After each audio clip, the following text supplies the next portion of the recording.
the Philippines!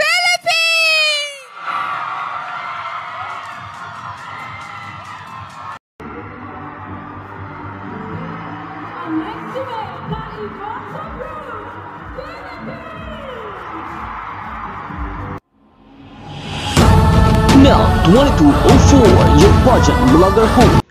Magandang araw Pilipinas and good day pageant lovers. Isang maganda at matinding pasasalamat ang handog ng ating bagong Miss Eco International 2025 from the Philippines na walang iba kundi si Alexi May Kaimoso Brooks na ngayon ay nasa Pilipinas na.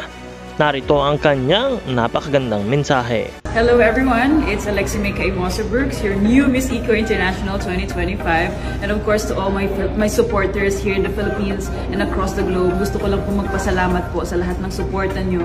All throughout my competition, I saw the bayanihan and I saw the love that you gave towards me. I love you all, I love you all. And as I said, the only way for me to give back to you is if I bring home the crown, and I hope I made you all proud. Thank you.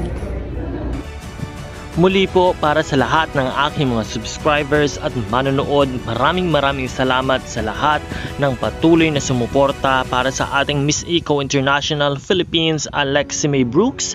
Maraming salamat po sa inyong pagsama sa kanyang journey sa Miss Eco International 2025. Talaga namang hindi sinayang ni Alexi Brooks ang pagsuporta at pagmamahal natin dahil naiuwi ng ating kandidata ang corona ng Miss Eco International ngayong taon.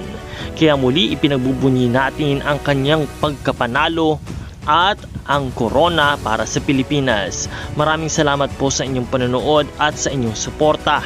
At nawa ay patuloy nating ibigay ang suporta sa lahat ng mga Pinay Beauty Queens. Patuloy din po tayo magbibigay ng mga updates para po sa inyong lahat. Para sa lahat ng mga Pilipina na patuloy na nagbabandera ng bandila ng Pilipinas, lokal o international stage. Maraming salamat po at huwag kalimutan na mag-subscribe para sa lahat ng hindi pa nakakapag-subscribe para mas patuloy po nating maibigay ang lahat ng mga bagong balita at mas lumago ang ating pamilya. Maraming salamat at magkita po tayo muli sa susunod na mga videos.